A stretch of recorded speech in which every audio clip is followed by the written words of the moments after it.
I'm Michelle Graves, your host on today's segment of The Power of Money. I'm glad to have you here.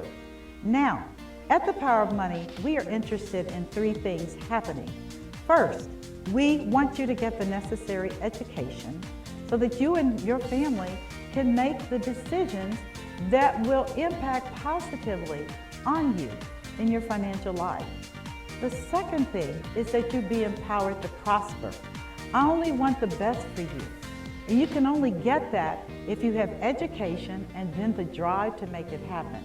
And the third thing that is so important to me is that you recognize that life is more than a journey and that you be energized so that you can begin to participate in the truly joyous experience of living.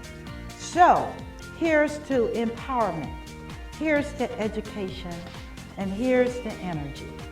I'm Michelle Graves, your host, Power of Money, and here we go. And here we go. This is going to be an amazing, amazing show today. As you all know, I'm always looking for innovation and opportunity to bring you current to things that are going on. And I'm starting this year, 2021, first with my pearls, because that inauguration was fantastic. And I support Kamala Harris and my pearls from my grandmother, who's left them to me when she crossed over, and pearl earrings and all the above. Likewise with my guest today, and actually two guests, because we're talking about the subject of art as an investment.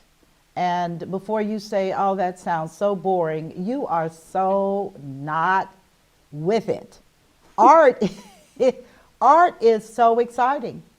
I mean, it's all about creativity, viewers and listeners, just like you love music, because it shows the creativity of the artist expressing their thoughts through sound. Art is an expression, again, of the artist's feelings through their craftsmanship. So we're talking about art as an investing, and we did the first show where I interviewed Ena Nearon, who is the master curator for the Greater Cincinnati YWCA Women's Gallery. An awesome experience. If you haven't done it, put it on your to-do list and get on down there and grow some. And take your children as well, because they need the experience as well as the exposure. Today we're going to be interviewing again Ena, but she has a very, very remarkable woman on as her friend, Sarah Waddell, who is a patron of the arts. So she really is boots on the ground when it comes to art as an investment. She's also very, very involved in emerging artists, especially African American women, and which truthfully I haven't even considered, but believe me, after this show, I'm getting ready to start a hunting, because that just sounds like something I need to be doing. And I'm gonna do it, because you all know me. You know, if I say I'm gonna do it, I'm gonna do it. So we're excited to have both of these women on. And frankly, I'm gonna let Ena take the lead. I don't have an ego attached to this show. You all should know that by now. I've done this show going on 9 years here at DATV, and I've been in the industry now since 1976. I'm not a young woman, but I do believe in deferring expertise to the experts. And so she will be talking to Sarah conversationally. I may have a few things to interject, but just sit back and enjoy this show. This is a great show, seriously. So Ena, where do we want to begin? Oh my goodness, thank you so very, very much. Isn't this amazing? I know. I just did it. Yeah. You just, to come back, to bring me back again, and then to bring in someone that I truly respect and love Sarah Vance Waddell is just such a wonderful honor, and I thank you so much for You're that. quite welcome. You're quite welcome. Where do we want to begin? All right, well, you know what? If you had a chance to see the previous show, then this is just more of a continuation of what we were discussing. Yep, it is. And I am so pleased, so honored, and so excited about bringing my friend, but also my one of my greatest supporters, one of Cincinnati's greatest patron of the arts, and a strong collector herself, Miss Sarah Vance Waddell. Sarah, are you there? Hi, Ena. Oh, yeah, there you. thank you. Thanks for having me. I always love it's always great. No, okay. Well, no, you started to say you always love. No, I always love just doing things with you and being around you. So this is going to be fun to have a conversation. Oh, okay, okay. You know, we've got to get a little comfortable here, but That's we're going to okay. be okay. You're doing just fine. Oh, No complaints. you know, Sarah and I recently worked on a major exhibit, got a tremendous amount of coverage, where she received masks from all over the world. Really? At the beginning of the COVID experience. Huh. Yes, and it was called The Masks We Wear. Sarah, you want to talk about that for a minute? Sure. So as an art collector and a collector in general, when COVID hit, I was like everybody else, you know, what do we do? What's going on? What should we be doing? And it was hard for me to navigate. So I started collecting masks because I was seeing on Facebook and Instagram, artists were making masks for basically first responders and people in the medical profession. And I thought, how cool was that? So, and they would sell some of them to raise money for different causes. So I started reaching out to artists to say, hey, if you're making masks, I'd love to collect them or get them, acquire them. And then the thing was, we got so many in that I reached out to Ena and said, Ena, you know, I think there should be some kind of exhibition. And that's kind of how this was born. I brought Ena into it, and then we had Jens bring his gallery. Pendleton was great about showing it. So we ended up collecting over 100 masks. And I think when we had that show, Wow. Ena, we had about what, 70, 80 masks then, correct? Yeah. And then you kept getting them. And then another component. How did she get them? Well, because Sarah is so very well established. I mean, in the art realm, Sarah, let's talk a little bit about Sarah's background. Okay, that's fine. first of Let's all. talk about Sarah. Sarah, We're going to talk about you now. Yeah. Okay. Oh, great. Oh, Okay, great. so you need to tell us about the boards you're involved in and the organizations that you've helped to establish. Oh, geez. Well, I'm an art junkie. I love the arts. I have, over the last 25 years, I've been on a lot of arts boards. I've been on the Cincinnati Art Museum Board, the Contemporary Art Center Board, the Carnegie Ensemble Theater, the Ohio Arts Council, Ohio Citizens for the Arts. I'm also a part of the National Museum of Women in the Arts in DC on their advisory board. We have a local chapter called the Ohio Advisory Group that brings emerging and women artists kind of to the forefront in Ohio and give them a show and give them some exposure. I'm also in MoMA in New York on their, it's called the Modern Women's Fund, and it's an acquisitions arm that acquires art by women artists for MoMA in New York. Just recently got on the Carolee Schneemann Foundation board. Carolee Schneemann was an amazing pioneer artist, feminist who passed away in 2019. I have some of her work. So honestly, as I've been collecting over the years, I've been collecting for about, almost 20 years now. I have really narrowed in on collecting work by women artists and artists of color, because women artists and artists of color still to this day in 2021 are still underrepresented. They don't make as much money on their work as men. When they go to auction, they don't command the big prices as much as men do. So in my small way of acquiring work by women and artists of color, it's my way of trying to right that wrong. And if more collectors would do that, I think we could really make a really big stand in the art community, in the art world. So just anything. I'm all about art. So I sleep art, I read about it, I buy a lot of art. I go to shows and openings when, it's healthy and safe to do that. So there's just, there's so much in the art world to be a part of and be associated with. And, when I first started collecting, a lot of people collect for different reasons. Some collect because that's what they like to do.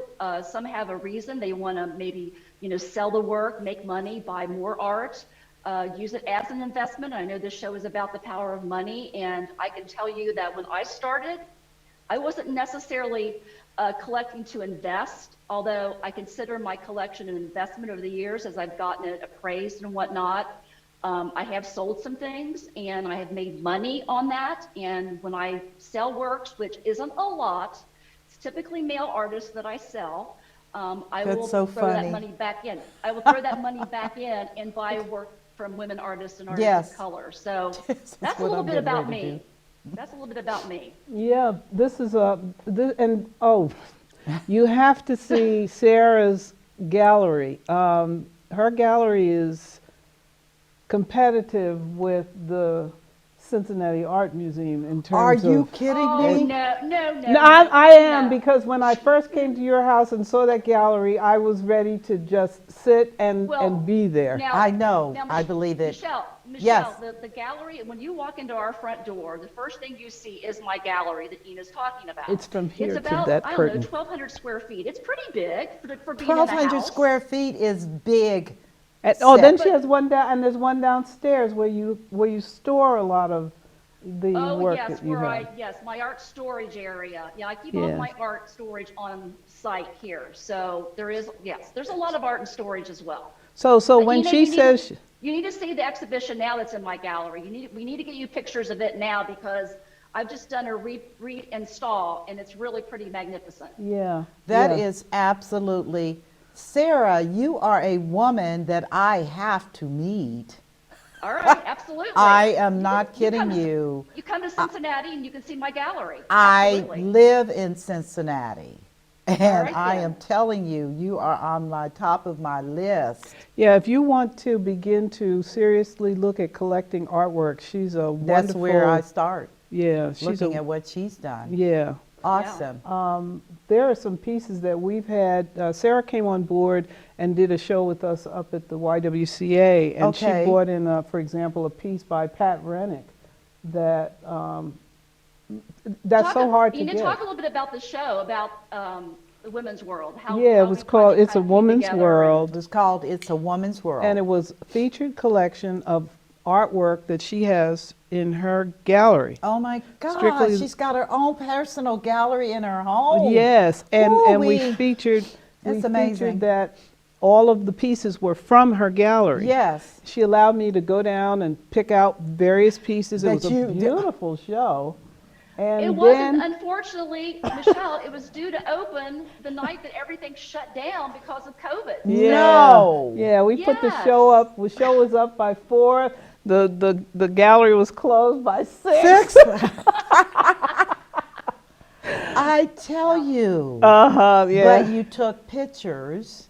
Yeah, well, I have Okay, pictures yes, of the. right, I'm gonna right, I'm right. gonna Okay, send we're you gonna- some of that. Yes, I have to. That Yeah. that is And then we've really- done interviews with some of the artists, Ina, that you interviewed, Right. talking to with artists from the collection, which are really and truly, you need to show that as well, because these artists, when you sit down and talk, when a collector talks with an artist, I mean, I'm very close to like all of my artists. I've gotten to know them because collecting contemporary art means the artist is living, and I like to get to know artists, and it's just a lot of good energy when you get to know them and you can have a Yes. conversation and become friends, and yeah, it's great. Yeah, I love the interview that you did on the back patio with Pam Kravitz. Pam Kravitz. Who Please, is Pam Kravitz? Pam Kravitz is just one of the most fun, loving, outgoing. I don't even know how do you describe Pam? Pam's a lot of things. Pam's got a lot of energy. Everybody Yes. in Cincinnati knows Pam. And Gosh. Pam is a teacher, and she is just an exceptional artist who has done so many. Everyone should just look her up. If you don't know Pam Kravitz, you need to Will look her up do. because Yeah. Pam is a lot of energy. She's fun. I've known Pam for a long time. I collected Pam very early in my collecting when she was represented by Phyllis Weston Gallery. Yes. Phyllis was a maverick and the art maven of Ohio and Cincinnati, and a dear friend of mine who helped me kind of navigate the art world. And Pam's just, Pam's she's a great gal. Not only is she a good artist, she's a good person. And I know I don't Excellent. like to collect art. If the artist isn't a good person, I'm not going to collect from them. Oh, no way. No way no, I'm no, going to I- want that no. energy. No. Mm-mm. Yeah, The but energy. she is awesome. She's talented. She's fun. She's quirky. Right, Ena? I mean, Yeah, she's she just a is. lot of- She is. yeah. That was a wonderful interview. Really got a chance to see you in action too, because I had started the paintbrush tour, the Yes, Art Crawl paintbrush tour, and I asked Sarah if she would come on board and host several of the shots that the videos that we did. So that was a wonderful interview. But even more than that, whenever I have questions or I run into new artists, I share them with Sarah because I value her opinion. Of course. She's brought in artists from, who was the woman that did the pieces that were in rubber? The art pieces. Oh, the Shakaya Booker, Old Tires. Yes. Yes. Yes, and Yeah. she, where is she, in what country, where is she from? Shakaya Booker New York and Pennsylvania, and Right. she's She's a very black well woman. known. She's been in the art world a long time. She's a national, international artist. She was here in town last year at Pyramid Hill. She had an exhibition there, and she does monumental sculptures, and they're outside Wow. and inside. But I do have a couple of her smaller pieces, but she's just an amazing, amazing woman. And she's just one of the artists that I love, not only to collect, but getting to know her when she was in town was so special for me as a collector because I've always admired her. And she's an Afro-American artist, and she's a sculptor, and she's amazing. With You these need to look her up, tires? Michelle. She sculpts with the tires. Tires. She uses Beautiful old work. tires, and it's just amazing to see her work. In fact, like some of the pieces that I have, they're small, but when you move them about, you have to wear big gloves because the radial, sometimes the little things that prick on the tires, they can Yes. kind of stab you. But Yes. but no, she's you need to look her up. She is an amazing, amazing artist. Shakaya Booker. Yeah, I think if you have a picture, we'll be able to put that up for people to see. That would be Yeah, amazing. Yeah. But I've got also, a couple I can send you. Okay. And just remind me to do that. Okay. yeah, no, Yeah. talk about Pat Rennick. They put up her piece with all the heads. What prompted you to get that piece? So Pat Rennick was a sculptor, very well known and admired in Cincinnati. She passed away, golly, years ago. She also taught at UC. Pat was a maverick. She was, back in the days, I mean, there weren't a lot of women sculptors, especially in Cincinnati. And I got to meet Pat. I got to go to her studio. And when I went to her studio and met with her, and she also was represented by Phyllis Weston as well, she had this amazing sculpture that you see that Ena is showing you a picture of, I believe. Yes. It's called Susan's. And it was a piece that was in Pat's collection. Pat really never had a tendency to sell that piece because it was a special piece to her. Growing up, when Pat was younger, she had some issues and things going on in her health that were trying to be navigated, and in doing so, she was put on medication that kind of affected her mentally for a while, and she envisioned this world of it's called Susan's, where she had different personalities and different parts speaking to her. And when she was better, she sculpted this piece. And of course, I always seem to navigate to the piece that is either the most expensive or the one that is just a stellar piece, because I don't know, that's just where I am. And because this piece meant so much to Pat and her collection, she was really glad that it came to our collection, because she knew, in our collection it would be shown. It wouldn't just be sitting in storage. Like, we just got it out for that show that Ena did last year that got kind of nixed because of COVID. But that was one of Pat's really monumental pieces that she did, and I was really glad to be able to have it in the collection. So that is extraordinary. What medium is that? She sculpted it using, what is that, wood? It's not wood. No, it's kind of like, golly, it's not plastic. The head part comes off, and the base is metal. Okay. And the heads fit down. They're like, gosh, what? God, I can't I remember was thinking, you know what? It's an acrylic of some sort. It's an acrylic. Some sort. Yeah, and it's really light. So those heads come up, and that piece is very light. It's the bottom part, the stand, that's really. But another interesting story on this piece: when Pat passed away, her partner Laura, who's a writer, had a memorial service for her. I think it was at Memorial Hall. And when you came into the memorial, they had little packets of Pat's ashes for you. Oh, and goodness. What you were supposed to do was take those ashes and place them or spread them somewhere that Pat would have loved. So what I did is, on the back of that sculpture, on the base, I taped her ashes. Oh, so there's a beautiful. little envelope there with a part of Pat, because Pat's work was so important to her. So this way she's kind of still attached to her work. So that's what I did, which is kind of a cool thing. I mean, maybe it's gory that I have someone's ashes, but I think it's cool. I like it. It's attached to her work. So yeah. So Now you see why I love Sarah. to honor her. Sarah is truly an authentic woman. Yes. Can't believe I'm she's crazy. in Cincinnati. I'm crazy. No. It's a good crazy. It's all good. It's a so good all crazy. good. It refreshes my hope for this community. Yeah. It's people like her that will carry us through these next years. Well, one of the things I asked her when I first met her, because when she told me that she collected art by women of color, Yes. was what made you decide to do that? Right. And one of the things I like about Sarah is that everything it's authentic and it comes from her heart. Clearly. And so Clearly. this is what makes you the special attribute that Cincinnati has. Artists in Cincinnati would not be able to do as well without people like Sarah in their world. Oh no, she's a patron. Yes, very much so. Literally Very a much so. patron.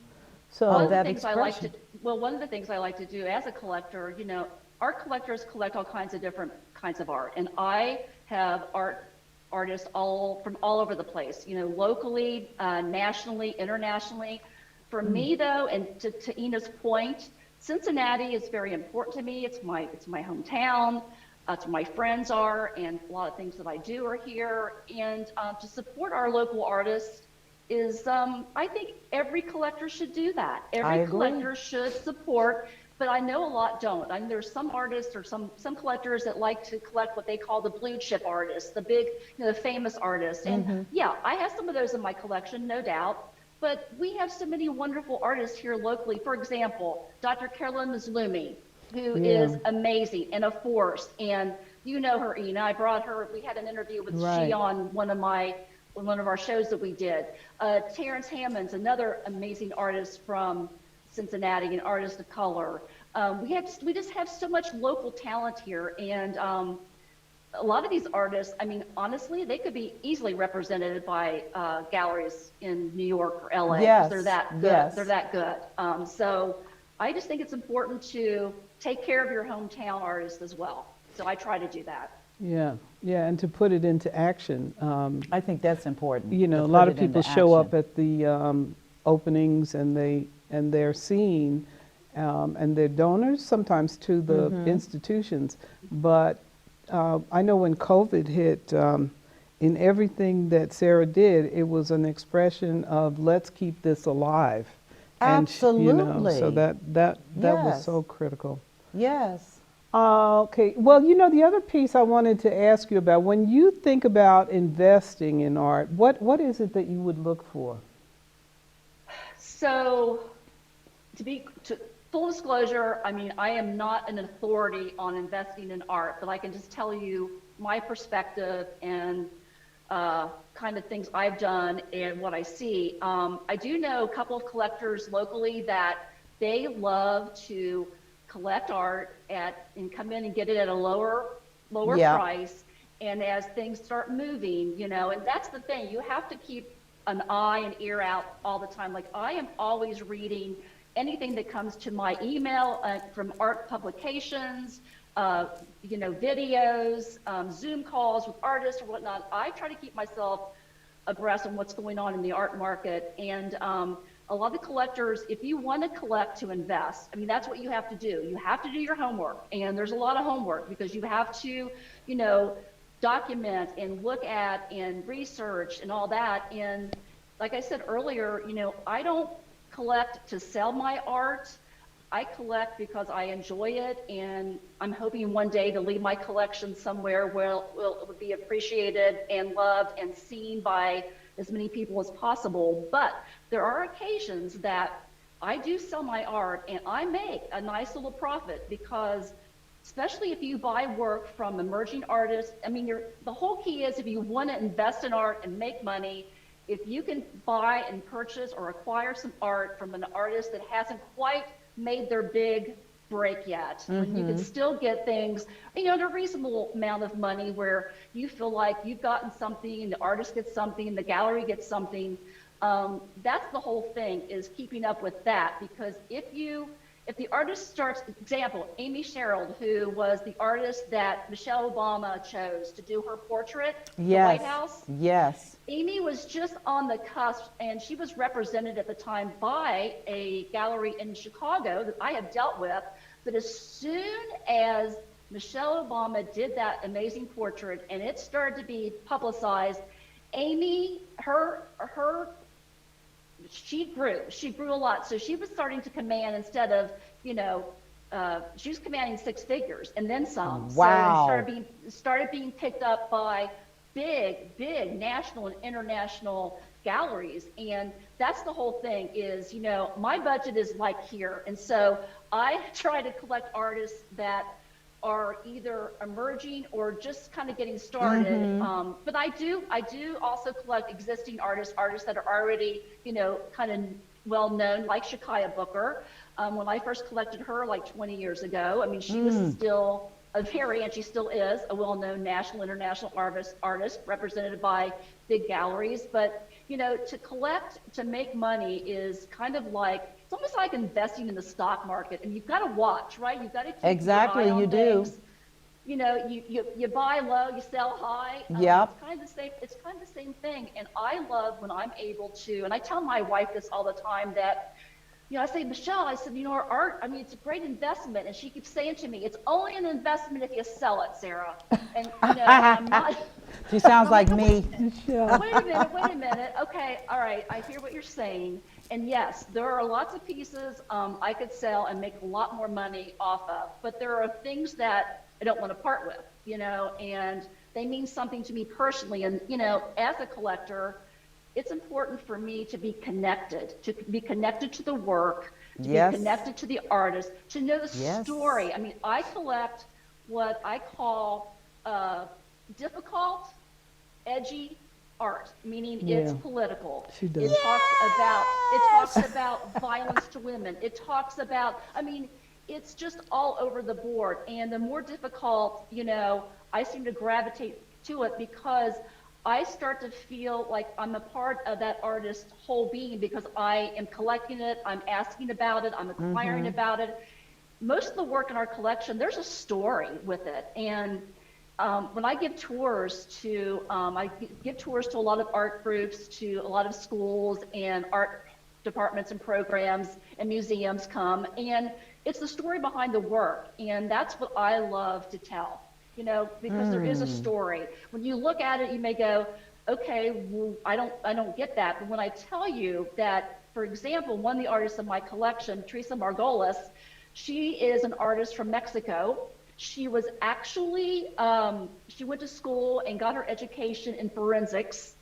And started becoming an artist in Mexico City years ago because there was a lot of violence to women and children in Mexico, especially with drugs and whatnot. So what she would do is she would go, because of her forensic background, she would go to a place where there had been a murder or someone had lost their life, and she would take paper that some kind of formulation on it, that she would put that paper or that cloth on the spot where that person lost their life and soak up body fluids, hair, would soak up a piece. Wow, we're losing Whoa, what the happened? sound here. Wait a minute, Sarah. Wait a minute, we're losing your sound. Hold on. Let's go on and talk about that while they fix that sound. I tell you, technology will fail you. Yes, when it works, Okay, it's you're great. back. We're back. You're We're back. back. Okay. Okay, So, we're Ena, back. I don't know, Ena, if I've shown you that piece or not, but you need to see it. But when you look at it, it looks very abstract and you don't know what it is. But when you get closer to it, you can actually see particles. You can see hair. You can see blood. Oh, my gosh. And then what else she does too is because of her forensics background, she gets to go into autopsies, and she'll take this paper that I'm talking about and kind of put it in the tray where when the doctor washes off the body, all the particles kind of float down and go into this little area to drain. Yeah. She puts her paper in there, and so she will collect particles from that, and that becomes what she calls almost like a portrait of the person that passed away. So she is giving a voice to the person that has passed away during, because it was a violent death, or it was because of drugs, or children were murdered, or women were, abused and murdered. That's deep. So she gives deep. so it's pretty, so that's the kind of things I collect. And there's, when I tell that story, people are like, oh my God, that's wow. And it almost gives you chills, because these artists put their all into what they do. Yeah, they do. That is absolutely extraordinary what you've just said. Yeah, they do. It's pretty, like I said, I have stories on so many pieces, Yeah, and that's, she to me, does. that's what makes it my interesting. There was a piece that you had in the gallery there in the showcase behind the sofa. Yeah. You have a woman who. Well, wait. Before I go there, let's talk about the fun stuff. The sexy stuff. The hat that Stacy made. Oh. The art slut hat. Oh, yeah. We had that on display. Okay, you know what? Ena, do you have that picture up? I'll get it. All right, get it, because so I always like to, when I get to know an artist, sometimes I like to do commissions. So I'll commission them to do a specific art piece for me. Yes. One of our local artists, Stacy, oh my God, I just lost Stacy's name. Stacy Oh my Vest. gosh. Who? Vest. Vest, thank you. Oh my God, I was thinking of another Stacy. Yes, Stacy Vest. And she makes a lot of great hats. Oh and gosh, they're costumes. gorgeous. She's Oh yeah. Hats, costumes. In fact, Pam Kravitz, the artist we talked about earlier. Yes. Yeah, she gets a lot When of that. Pam does a lot of performance pieces and whatnot, because Pam is very energetic and charismatic, she always has Stacy do her hats or her costumes for her, and they're flamboyant and they're just out there and they're amazing. And so I had a ball cap, and I don't wear ball caps typically because I don't look good in them, but it said art slut on it. Hope we And can so say that on I TV. gave that hat to I don't gave care. that hat to Stacy. I gave that hat to Stacy, and I said, take the hat and make me some really cool hat that I could wear if I want to art openings and whatnot. And Michelle, you'll have to see the picture because you have to show this with this. Yeah. It is so amazing. Now, it can be a little risque. Oh. Well, I so loved you may it. have, I don't know if that's going to be bode well on TV or Oh, not, but It was please, gorgeous. please. It was gorgeous. Today, TV, oh, please. Listen, you know what it was? What? It was a vulva. I got it. Yeah, okay. I got And it. and the way she did it, it had all the inner tissue was pink, the outer tissue was what, black, because it went with the hat. right, right. Yeah, and then I she mean had it a was little, like, long gorgeous. set I just purple. believe it. I believe it. And when we put it up in one of the exhibits. Well, we put it up in the exhibit at the We did. Y, and did.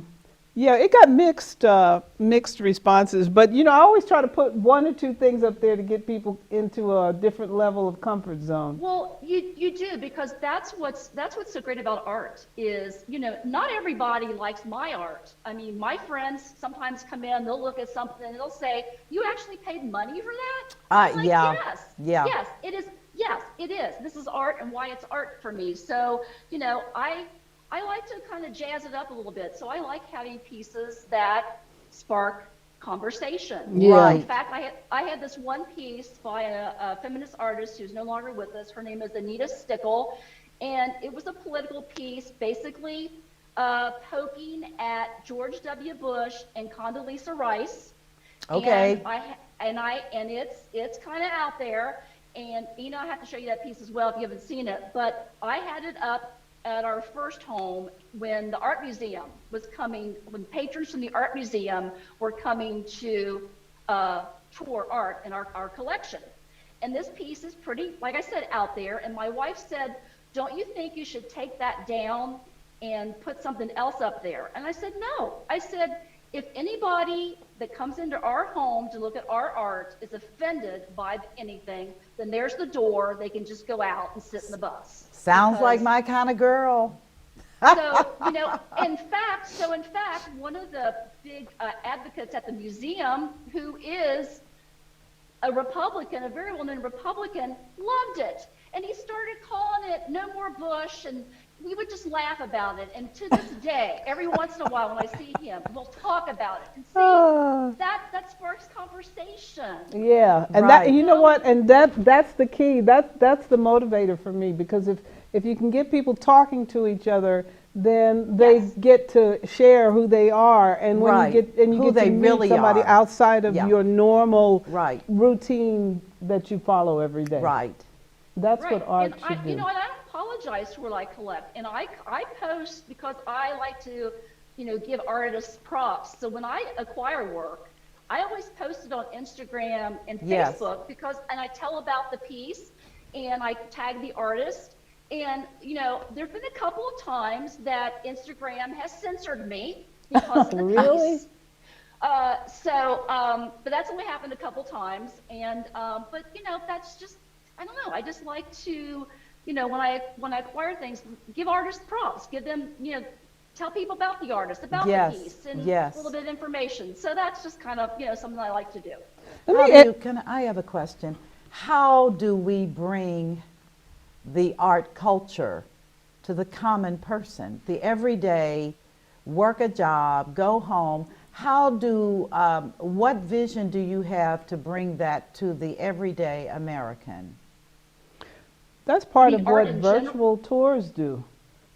Do what? Virtual tours are Okay, an excellent okay. way for people Yeah, to get well, that comfortable in a and gallery. Arts institutions that offer free admission, like the Cincinnati Art Museum. Yeah. Yes. For example. I think, honestly, my feeling is all art should be accessible to anybody and everybody. And if I there's agree. some kind of stipulation put in place because it costs or whatnot, I think that shouldn't be there. And don't misunderstand me. I've sit on, and I'm still on a lot of arts boards, and these institutions are nonprofits and they need to make money. But I love when people make a donation and say, "Hey, I'm donating this money so you can have free admission for a year or 2 years or forever or whatever." Like the art that I have that I want to leave someday, I want it to go where everyone's going to see it, where college students can come and look at it. And there's so many pieces in our collection that college students like to see in person. They like to come here because they're like, oh my God, you have a Carolee Schneemann interior scroll. I never thought I'd see one of those in person. So, you know, that's a part of their education process. And I like being a part of that. So if I didn't open my gallery to these professors and whatnot to bring their students in, then they may not see some of these certain pieces this close. Like, you know, because this, you know, I'm not a museum. I mean, my wife has a fit. If someone comes in and goes, oh, it's like being in an art museum in here. That's the worst thing someone could say, because Michelle's like, I don't want to live in a museum. Right. But I love art, and I just love art being around me. Like, I'm sitting in my office now. You know, I have art all around me. I can see partially into my gallery. It just brings me joy. You know, See, art that's brings how I me feel. joy. It just, it brings me so much joy that Yes. I said I could live in a house with not one piece of furniture, but as long as I had my art, I would be just fine. I mean, I've I said would the be, same thing, Michelle. I would be If- just fine. You take anything from me, but don't you know, take my leave me art. leave me with my art. Yep, Right. exactly. That's exactly You know, how I feel. got to say this too, that there are opportunities for people to get comfortable with art by going, taking their children. They have programs in the museum, for example, where kids can, you know, I mean, they get Yeah. to play and create, but also Right. it puts you in the environment where you can then walk around and see pieces. When I was, Right, and I know our museums do a good job. I know the Art Museum has Yeah. a great education center and program Yeah. for kids. The Contemporary Art Center has Contemporary a great one. Art Center It's has a called the good one. Museum on the top floor. It's for kids. So, Yeah. you know, kids need to be exposed. I never was really exposed to art growing up. I grew up in a very small town. And, you know, there were I didn't go into my first art museum until I was in my 30s. I So believe it. I wasn't exposed. And I think kids need to be exposed to art from day one. Period. I think. Period. Period. It should just, that's the way it should be. So. Because it's it should be another accessible. dimension of the creative aspect of humans. Absolutely. When I think about in Germany how Adolf Hitler, one of the first things he did was deprive them of the ability to create art and to have art. Now, Right. mind you, the backside of it was he stole all the art so that they didn't Right. have any art to get. But he knew that the human soul longs for that creative expression. there you go. Absolutely. It just does. And to deprive it of that is pretty horrible, in my opinion. No, it is. Yeah, it is bad. It's bad Yeah. to do that. And it's really absolutely. sad, you know, after we watched the inauguration, a lot of energy was being poured into the young woman who recited the Oh, Miss poem that she Gorman, wrote, yeah. Amanda Yes. Gorman. Amanda Yes. Gorman. And people were saying, this is why we need to have art in the schools. Yes. you know. Absolutely. I mean, Yes. she stole, Yeah. did she not steal She the stole show? the whole- That young lady, Yeah, she that did. young Don't lady had misunderstand me crying. Yeah. Oh my gosh, and 22 years old. And Yes. but she's been exposed, you know, for years. And look look what art did for her. She's Yes. the youngest poet there that's ever been at an inauguration. And she did steal the show. That's what She did. everyone's talking about. Everyone's talking about her. And it's because of art. If she Yes. hadn't been involved in art and in poems and poetry, you know, we wouldn't know about her. Right. Probably wouldn't know about her. I thought her So- story was extraordinary, and then I did research and I found a clip where she had gone to audition for Lion King. And that, Oh. you've got to look that up. It's unbelievable. Oh no, this girl is just, and she's a twin. And Oh, is she? Okay. yeah, she's a twin, and her sister is perfect in terms of auditory abilities, yeah. and she is not. But watching that, I said, oh, this is an amazing young woman. But how many others? How many Right. others are there out here who long to be able to do this? And I And think that art encourages that. I really believe It that. does. It does. And when you know, people like all the politicians, you know, want to balance your budget and they're wanting to cut money from all the arts organizations. And I mean, that's the worst possible thing where you can take money from, because we all need art. Art brings us joy. It brings us so many things. Brings Yes. a lot of positivity, creativity. It makes us who we are. And you know, I'm not. If people ask me, "Are you an artist?" I'm like, "No, no, no. I am not creative to put something on paper or Nope. whatever." But I recognize it. I recognize creativity. I recognize a talent, and she has talent. She's already going places. Oh, And yes. so art did that for her. And see, it's just really important for kids to have it, to be Yeah, exposed to it. because everybody, a lot of times people will say, I don't have that skill, but you don't know what you have until you try either. But can I True. interject, because I have a very close friend, Kim Watling, who is an art instructor at Walnut Hills High School in Cincinnati, where I'm an alum, and she had maintained, she said, "You are an artist." I'm like, "No, I'm not. I do money and I do biochemistry and formulation. I don't do art." I said, "I buy art." And she said, "Please come to my studio." And I did. Against my better judgment, I went to her studio and she had all my stuff laid out. And she said, "I'm What? closing this door and you're gonna paint." And I was like, "Oh no, you did not do this to me. I cannot believe." But do you not know I did 4 pieces? What? I have them. She said, "You can sell this stuff." I was like, Okay, all right, Michelle, I need to see your art then. I got Artist. 4. I'm going to put them in my office. One was a scene of the ocean rising up. And I truly do not know where that came from. I told her, I said, "I don't even know where it came from." I said, "The longer I looked at it, the more it became real." And she said, "I told you years ago, when you settled down from all this money and banking and all that," she said, "your core, you're an artist." Wow. And that was a Wow. discovery for me. I still look at those pieces and say, I can't even believe I did that. Yeah, Do you when still when do you let art? it Do you come still out. make things, Michelle? I will tell you, I'm transitioning right now. I'm dealing with my parents. They're elderly. You already know what that looks like.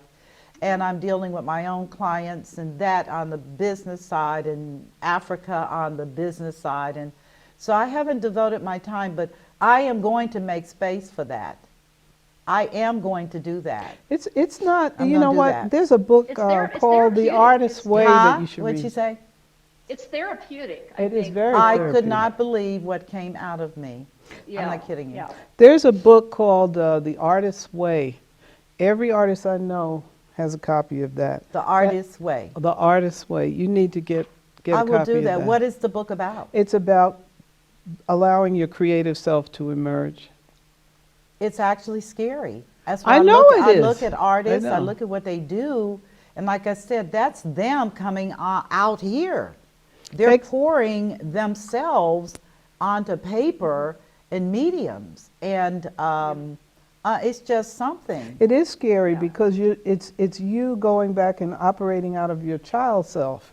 It is. Uh-huh. It's got to be. You know, and then it gets to be fun. But but It gets to be fun. it does. You know, I mean, I understand what you're saying, but I remember when I did the piece that I have up in my house now. I was like, I got to a certain point, and I was like, so where am I supposed to go from here? What's Yeah, the what am I plan? supposed to But you know what they are doing? I was just going to interject. Are you aware that one of the things that's emerging is these parties where people drink wine and paint? Paint and sip. Yeah. Is that? I didn't even know. My friend of mine said, "Why don't you come to this paint and sip?" I said, "Is that legal?" Yeah. She's like, "Michelle, it's legal, okay?" But people are trying to find their expression. I think so. I did one of those one time, those paint and sips. A friend of mine had one at her house. Oh my gosh, I was mortified at what I did because I am not an artist. I'm not talented. I'm like, really? You're going to do this Right. to yourself? I know. Yeah. Yeah, but that was to It was me. scary for me. Yeah, and I don't know about you, but I grew up with paint by the numbers, where you penciled in Yes. every number to match a picture, and then you had a finished product. But we were never really exposed to the creative side of humans, which is the desire to express yourself through art, through music, through communication, which is art as well. Poetry is a high form of communication, and it resonates. It does resonate with the soul. We connect because on a very visceral level, that is really what humans are about. How do we communicate with each other? How do I impart something of meaning to the world that people can enjoy? And so I just find this to be such a great, great, great thing I do. And that's why I'm happy to have Ena, and I'm certainly delighted to have you, Sarah. I mean, collecting art, oh my gosh. I got to come to your place. Got to. Yeah, you do. Yeah, got you've to. You've got my email. So Yes, I do. In fact, I got somebody coming from a gallery wants to see our collection, tomorrow. We'll be in masks, So I still have people over. I still have people over because, we need to be around people as safely as possible. But I mean, I need that. I'm a social person, so COVID has affected everyone differently, right? Yes. So for me, it's like, I don't go to the art openings, as much because they're, they don't have them, or they're, online or whatnot. So, it's art. But needs we to be will, seen. we will get through this, and Yes, we will. we will get through it with a deeper appreciation, in my opinion, of humans and how we are so much more alike than we're not, and that each individual has within him or her a limited capacity to express. And of course, we've lived in a system where only certain kinds of people were given the freedom and latitude to express. But I am telling you, I believe firmly that we're in the middle of a change. Yeah, definitely. Yep. We are in Change is Sarah, coming. we're in the middle Yep. of a change that this world has never seen before, this country has never seen before, its citizenry has never seen before, and I absolutely believe that artists were gifted to be change agents long before people understood what that meant or looked like. So I Right. applaud you. Our time is up. Yeah, so my. I know. I That know. went quick. It's just that quick, and we still have, we want to go on and get those pictures edited in and all the things. Right. But I want to thank you personally and from my heart for being what I call a gatherer of the souls, because your art is nothing but a huge collection of individual souls and the expression that the soul gave on paper or There you using different mediums, etc. I mean, it's just amazing. So I want to thank you. And Ena, I want to thank you for co-hosting this show. I did okay. I think you did You were great, Ena. great. Yeah. I think you were absolutely great. And for those of It you was that easy. have had the benefit of watching this show, I want to thank you for again being my faithful viewers over the years. 2021 is going to be a phenomenal year. And I'm going to be right there. That's why I wore my little wrap. This is new, but get used to it because Michelle is right there in the middle of change, and I want to be a part of it. It's exciting, it's thrilling, and it's great to be alive. God bless all of you, and I look forward to getting back with you on one of our future segments. You're listening to Michelle Graves, the Money Lady, and as always, God expand and bless you richly. You take care. Bye-bye.